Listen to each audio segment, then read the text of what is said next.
جناب دلفانی تو معاملات ملکی بعضا دیده شده که داوری قرار میدن.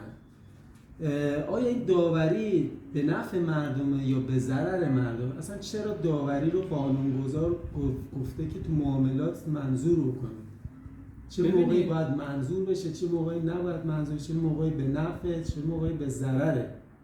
میشه یه توضیح کوتاهی بدید؟ ببینید تو تقسیم بندی که می‌خوایم بهتون بگیم آقای عزیزی، شما نظرتون این بود که نه داوری حتما خوبه. اتفاقا باید تقسیم بندی کنیم، بعد بگیم که آقا من کدومش به نفع شماست، حق انتخابم با شماست. ببینید ما داوری داریم که داوری اگه بد بود که تو قانون نمیاد آقای عزیزی.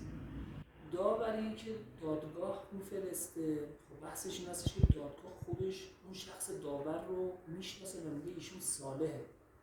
یه وقتی هستش که من و شما با هم معامله میکنیم، من و شما نسبت به اون شخص ثالثی که به عنوان داور داریم تعیین میکنیم شناخت کافی و وافی داریم، یه کاملا میشناسیم از دوستان نزدیکمون، از اقوام نزدیکمونه.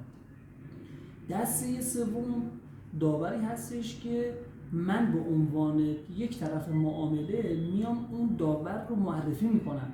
من خریدارم آقای عزیزی، شما فروشنده، شما هیچ اطلاعی نداری که این داور چه نسبتی با من داره، چه مراودات مالی با من داره. اصلا شاید ممکنه که با من تبانی کرده باشه. ببینید تو پرونده‌ای که ما تو محمودآباد مازندران داشتیم، عمده پرونده‌هایی که اونجا باز شده بود تحت عنوان کلاهبرداری، بحث این بود که اومده بودن مثلا 5-6 نفر، یکی شده بود مشاور املاک، یه املاکی زده بود، چند تا دوستای خودش آورده بود، خودش شده بود مشاور املاک، یکی دیگه رو آورده بود به عنوان داور، یه دوست دیگه شو آورده بود به عنوان شاهد معاملات. بعد می اومدن معاملاتی رو با اشخاص ثالث، عمدتاً خب تهرانی‌ها بودن، شناختی هم نداشتن به اون محیط. بعد می اومدن میگفتن که آقا ما یک خریدای واقعی رو آوردیم به شما معرفی میکنیم که ایشون نسبت به این معامله‌ای که داره انجام میده نمیدونه که قیمت این ویلا یا قیمت این زمین چقدره. طرف فروشنده رو حتی با تطمیح میکردن، به طمع مینداختن که آقا ملک شما 2 میلیارده، من به این آقا دارم میفروشم 2 میلیارد و 600. بعد میوردن قرارداد رو که تنظیم میکردن، داوری که دوست خودشون بود رو که ظاهر آراسته هم داشت میوردن به عنوان داور تعیین میکردن. اصلا بعضا طرفم خودش میگفت نمیدونستم که اصلا داور یعنی چی. قرارداد رو موقعی که میوردن فقط ذیلش امضا میکردن، 2 فقره چک صیادی، یعنی مانور متقلبانه‌شون هم حتی این بود. حالا بعضی از وکلا میگن نه اصلا این مانور متقلبانه نیست. چرا؟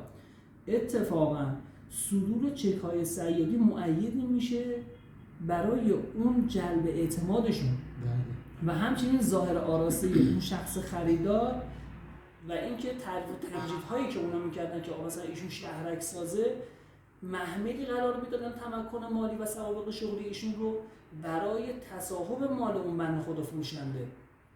پس دوستان باید همیشه حواسشون باشه وقتی که قرارداد رو منعقد میکنن، داوری رو قرار میدن در اون قرارداد، حتما اون شخص داور رو بشناسنش، شناخت کامل بله شناخت کامل داشته باشن. و اینکه به صرف اینکه اشخاص میان 2 فقره چک صادر میکنن، 3 فقره چک صادر میکنن مبنی بر پرداخت ثمن معامله، این درست نیست. چرا؟ آخه حالتهای مختلف رو باید در نظر بگیریم. این هم که بگیم که درست نیست هم شاید درست نباشه، ما بهش اشاره میکنیم. ببینید اون اتفاقاتی که حالا ما اشاره کردیم در پرونده‌های محمودآباد به این صورت بود که 2 فقره 3 فقره طرف چک صادر می‌کرد، بعد طرف میگفت خب این چک‌های صیادی دیگه ثبت شده است، پس بنابراین معتبر میتونه باشه به هر کسی، پس چک صیادی رو بانک نمیده. خب سقف تعهدات هم داره دیگه چک‌های صیادی، طرف اصلا سقف تعهداتش رو نگاه نکرده، به محض اینکه میبینه که خریدار خیلی خوبی هم هست، قیمت خیلی بالاتری هم داده، فقط قرارداد رو امضا میکنه، چک‌ها هم میگیره. بعد از اینکه چک‌ها رو میگیره، چک‌ها پاس نمیشه.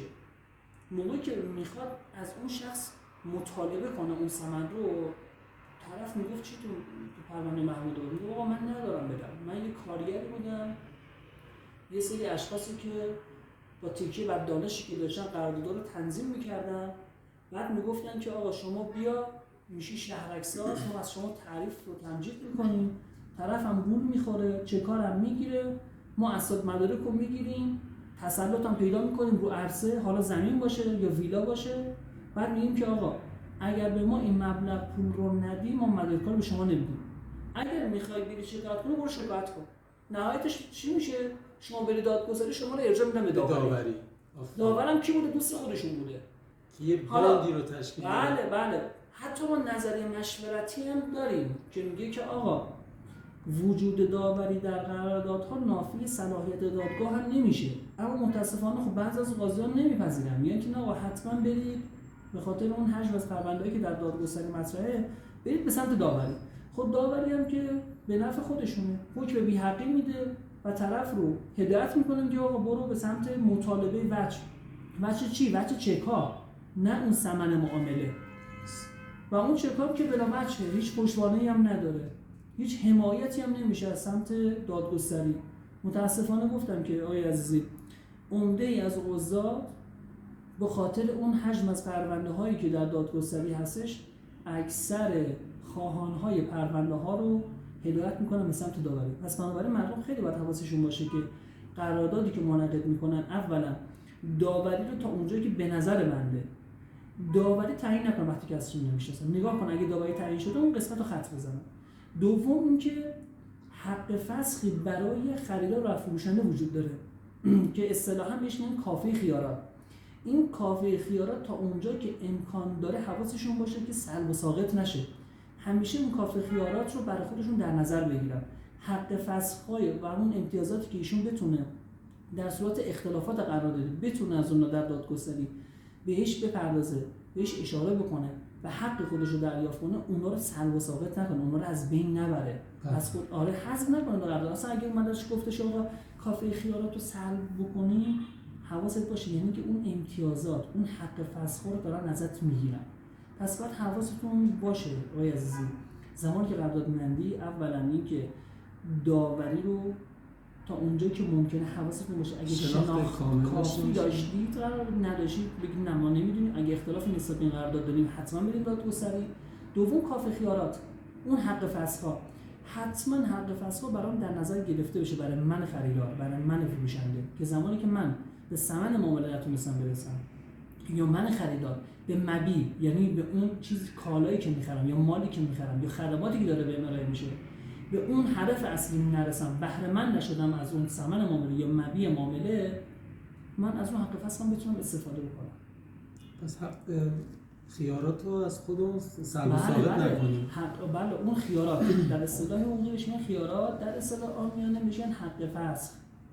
دست شما در نکنه. خیلی محبت کردید. سپاسگزارم.